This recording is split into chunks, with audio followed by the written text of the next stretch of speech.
Welcome to west Godavari అమ్మమ్మ వంటల video అండి. నోటికి రుచిగా తినే 4-5 రోజులు అయిపోయిందండి. 4-5 రోజులుగా ఒకే వామిటింగ్స్, మోషన్స్. తర్వాత 2-3 రోజులు సరే, ఇవాళ సరి అవుతుంది ఏదో బిళ్ళలు వేసుకోవడం, ఇవాళ సరి అవుతుంది రేపు సరి అవుతుంది. సండే మళ్ళీ డాక్టర్ దగ్గరికి వెళ్తే అది ఏంటో వైరల్ అంటండి, అందరికీ ఇంచుమించుగా అదే కేసులు వస్తుంది.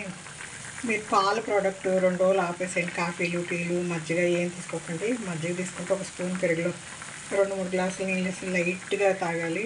పాల ప్రోడక్ట్ అస్సలు అంటుకోకూడదు, ఆకుకూర అంటుకోకూడదు అని చెప్పారండి. సరే, ఈరోజు నేను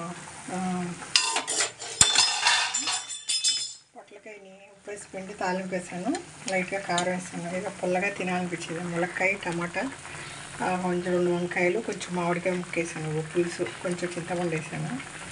ఇది ఆకుకూర పట్ట తెచ్చేసారండి. ఇంకా ఫ్రిడ్జ్లో ఏం పెడతాం. ఈ ఎండుమిరపకాయలు ముందు ఆకుకూరను కోసి 4-5 సార్లు బాగా నీళ్ళలో నానబెట్టి జాడించానండి. తర్వాత కట్ చేసి నూనెలో ఎండుమిరపకాయలు, కరివేపాకు మాత్రం వేసాను. తాలింపులో ఆకుకూర వేసి లైట్గా ఉప్పు వేసాను. ఇంకా ఎండుమిరపకాయలు వేస్తే కారం వేయను. అంటే మోషన్స్, వామిటింగ్స్ అయినప్పుడు ఆకుకూర అరగదండి. మీరు అలాంటప్పుడు పాల ప్రోడక్ట్ తినకూడదు, ఆకుకూరలు తినకూడదు. ఈరోజు తెచ్చేస్తారు కదా, ఇంకా ఆయనకి 2 పూటలు ఆయన తినేస్తారు. సాయంత్రం కూడా తినకూడదండి, వీలైతే మధ్యాహ్నం అలాగే ఆవజేసేయాలి. ఇదే అండి, నేను పచ్చని కూర పొట్లకాయ వండుకున్నా. ఇదే పులుసు కొంచెం పుల్లగా భోంచేయాలనిపించి పులుసు పెట్టా. ఇలాంటి ఒకటి గుర్తుంచుకోండి, మనం మీకు ఒంట్లో తేడాగా ఉంటే ఏమంటే డాక్టర్ని కన్సల్ట్ చేయాలి.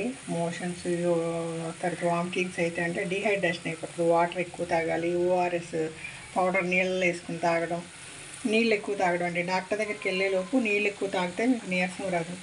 అలాగే నేను 2 రోజులు మెయింటైన్ చేశాను, నా వల్ల అవ్వలేదు. నేను వెళ్తే మిల్క్ ప్రోడక్ట్ అంటుకోకండి, పాలు, కాఫీలు, టీలు అవన్నీ అంటుకోకండి, మళ్ళీ మొదలవుతాయి అని చెప్పారు.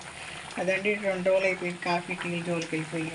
సరే, ఏదో కొంచెం ఇవాళ ఆకలిగా ఉంది, కొంచెం అన్నం తిందామని. మొన్నంతా వామిటింగ్స్, మోషన్స్ ఇలా ఉందండి. చెన్నైలో చాలా కేసులు ఇలాగే ఉన్నాయి.